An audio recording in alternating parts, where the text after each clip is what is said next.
Você já parou para pensar que talvez esteja trabalhando muito mais do que deveria e nem sabia disso? Essa é uma realidade muito comum entre os motoristas profissionais de todo o Brasil. Caminhoneiros, motoristas de ônibus, de van, fretamento, transportadoras e tantos outros convivem diariamente com essas jornadas longas e exaustivas, pressão para cumprir prazos e uma jornada extremamente desgastante. O problema é que muitos acreditam que isso faz parte da profissão e que não há nada a ser feito. Mas será que é assim mesmo?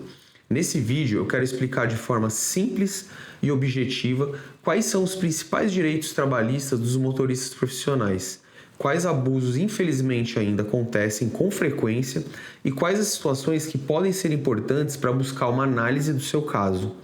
Esse é um conteúdo informativo e não substitui uma avaliação jurídica, porque cada relação de trabalho possui detalhes próprios, existe uma individualidade. O Brasil literalmente depende dos motoristas profissionais. Quase todos os que consumimos passou em algum momento pelas mãos de um motorista.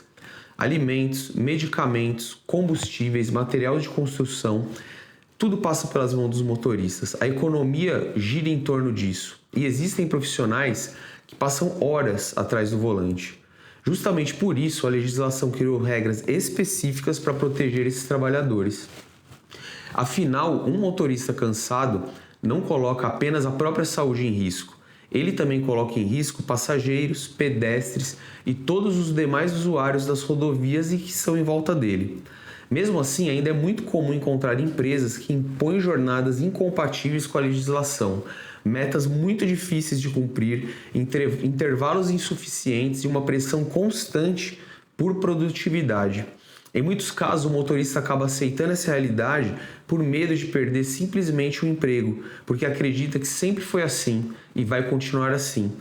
Imagina a rotina de um caminhoneiro. Ele acorda de madrugada, recebe uma carga, percorre centenas e centenas de quilômetros, enfrenta trânsito, obras, filas, carregamentos e descarregamentos, espera horas para liberar a mercadoria e, quando poderá descansar, recebe uma ordem para seguir viagem. Muitas vezes esse tempo de espera sequer é compreendido pelo trabalhador, é um direito dele. Ele não sabe exatamente como ele deve ser tratado pela legislação trabalhista. Agora pensa no motorista de ônibus urbano, horários apertados, trânsito intenso, responsabilidade pela segurança de dezenas de passageiros, pressão para manter a pontualidade e, em muitos casos ainda, intervalos reduzidos para alimentação. E aí você soma isso ao trabalho repetitivo, problemas na coluna, estresse, desgaste emocional e você começa a entender o porquê essa profissão merece uma proteção especial. O mesmo acontece com o motorista de vans, fretamento, transporte executivo, escolar. Muitos permanecem praticamente o dia inteiro à disposição da empresa, aguardando novas viagens sem descanso e sem poder se afastar do veículo para organizar a sua própria vida. Nem sempre esse tempo é tratado como ele deveria ser tratado. Então é importante entender que o direito do trabalho não existe para dificultar as atividades da empresa. Ele existe para estabelecer limites e regras mínimas para preservarem a saúde e a segurança desse trabalhador. Esses limites são especialmente importantes quando falamos de profissionais que dirigem veículos por longos períodos. Um dos assuntos que mais gera dúvida é essa jornada de trabalho. Muita gente acredita que basta trabalhar enquanto houver serviço para fazer, e não é assim. A legislação estabelece regras sobre a duração da jornada, os intervalos para descanso, repouso entre essas jornadas e o controle do tempo. Dependendo da forma como a empresa organiza essa rotina, podem surgir direitos relacionados ao pagamento de horas extras, adicionais e outras verbas trabalhistas. Outro ponto muito importante é o controle dessa jornada. Hoje, diversas empresas utilizam tecnologias como rastreamento via GPS, sistemas de telemetria, aplicativos de registro de ponto eletrônico e até informações de tacógrafo. Esses registros eles podem servir tanto para demonstrar que a empresa cumpria corretamente as suas obrigações, quanto para comprovar jornadas superiores a registradas oficialmente por esse motorista. Aliás, esse é um detalhe que muitos trabalhadores desconhecem. Às vezes o Olerite mostra uma quantidade pequena de horas extras, mas os próprios registros do caminhão, como o rastreador ou os aplicativos utilizados durante esse trabalho, indicam uma realidade completamente diferente. Em determinadas situações, esses documentos podem ser exatamente relevantes para reconstruir a jornada efetiva realizada por aquele motorista.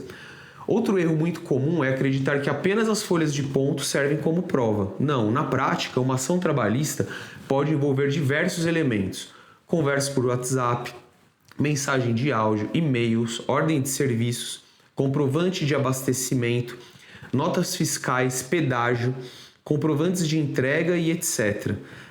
Muitos outros registros eles servem como prova para estabelecer essa questão do tempo e como realmente era a rotina daquele motorista. Também é comum encontrar profissionais que permanecem à disposição da empresa durante longos períodos, aguardando carregamento, descarregamento ou novas ordens para cumprir serviços. Dependendo das circunstâncias concretas, essa situação pode produzir reflexo trabalhista que merece uma análise cuidadosa para você não perder o seu direito. Não existe uma resposta automática para todos os casos, porque cada contrato possui as suas características próprias. Outro aspecto também muito importante envolve os intervalos para alimentação e descanso. Muitas vezes o motorista faz sua refeição rapidamente dentro do próprio veículo e sequer consegue interromper completamente o trabalho. Então existem situações em que o intervalo não atende às exigências legais e com isso também pode gerar consequências jurídicas. Mais uma vez, tudo depende de uma análise da documentação e da forma como a jornada era organizada. Infelizmente, ainda existem empresas que estimulam, direta ou indiretamente, jornadas extremamente longas para aumentar sua produtividade. O problema é que o excesso de horas ao volante aumenta significativamente o risco de acidentes, o cansaço reduz os reflexos e prejudica a atenção, comprometendo a capacidade de reação do motorista. Por isso, a proteção ao descanso não beneficia apenas o trabalhador, ele protege toda a coletividade.